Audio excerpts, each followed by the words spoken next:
حضرت عائشہ صدیقہ رضی اللہ تعالیٰ عنہ فرماتی ہیں میں نے نبی پاک صلی اللہ تعالیٰ علیہ وآلہ وسلم کو مرض وصال تک دیکھا ہے، حضور کے وصال تک، کہ حضور قرآن پاک کی آخری 2 سورتیں پڑھ کے سورت فلق اور ناس اپنے ہاتھوں پہ پھونکتے تھے، پھر جسم پہ ملتے تھے۔ قرآن پاک میں شفا ہے۔ اب تو لوگوں نے دم درود کو اس کو بڑا ہلکا سا کام سمجھ لیا۔ ویسے بھی یہ عاملوں کے ہتھے چڑھ گیا، ملنگوں کے ہتھے چڑھ گیا، کاروبار بن گیا، تجارت بن گئی۔ ورنہ قرآن پاک کی آیات پڑھی جائیں تو حضور نے فرمایا سورہ فاتحہ میں شفا ہے، اس میں کرم ہے۔ یہ چیزیں جو بڑی ہمارے لیے سود مند تھی، فائدہ مند تھی، ہم چھوڑ گئے۔ ایک بڑی خوبصورت حدیث ہے، سنیے گا۔ حضرت ابو سعید خدری رضی اللہ تعالیٰ عنہ حدیث کے راوی ہیں، بخاری میں موجود ہے۔ ارشاد فرماتے ہیں کہ ہم ایک سفر پہ تھے، واپس آ رہے تھے، ایک جگہ رات کو قیام کیا، سونا تھا، بستی تھی۔ بستی کے لوگوں نے نہ کھانا پوچھا نہ پانی پوچھا، کوئی ضیافت نہیں کی۔ آدھی رات کا وقت آیا تو ایک بندہ دوڑا آیا، کہنے لگا ہمارے سردار کو بچھو نے کاٹ لیا ہے، تم میں سے کوئی بندہ دم درود کر لیتا ہے؟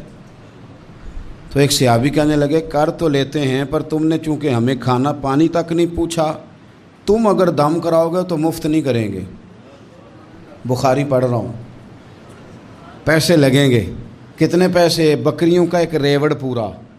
شارحین نے لکھا 40 بکریاں۔ کنے دما دیاں؟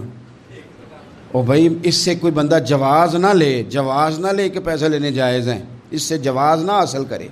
آپ بات کو سمجھیں، پس منظر کیا ہے؟ پانی تک نہیں تم نے پوچھا۔ کچھ لوگوں کا علاج ہوتا ہے، انہوں نے کہا پیسے لیں گے دم کر دیں گے۔ صحابی نے کہا حضرت ابو سعید خدری رضی اللہ تعالیٰ عنہ فرماتے ہیں وہ چونکہ تنگ تھے، بچھو کاٹ گیا، اور سردار کو کہا چل تو صحیح نا۔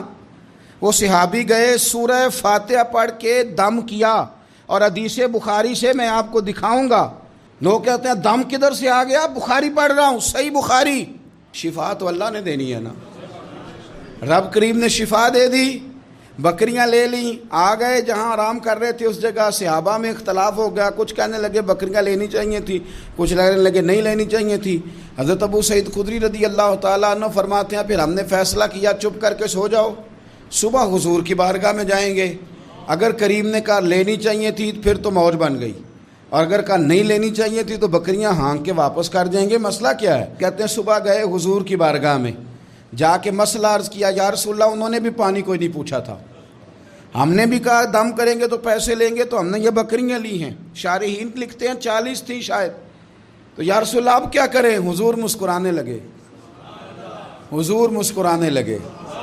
جس کے گچھے سے لچھے جڑے نور کے، ان ستاروں کی نزہت پہ لاکھوں سلام، اور جس کی تسکین سے روتے ہوئے ہنس پڑیں، اس تبسم کی عادت پہ لاکھوں سلام، اور ان کی باتوں کی لذت پہ بے حد درود، ان کے خطبے کی ہیبت پہ لاکھوں سلام۔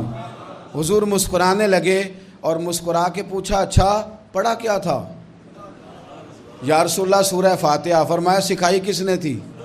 کہا یا رسول اللہ آپ نے۔ فرمایا پھر آدھی بکریاں میری ہیں آدھی تمہاری ہیں، پر میرا حصہ نکالو نا بھائی۔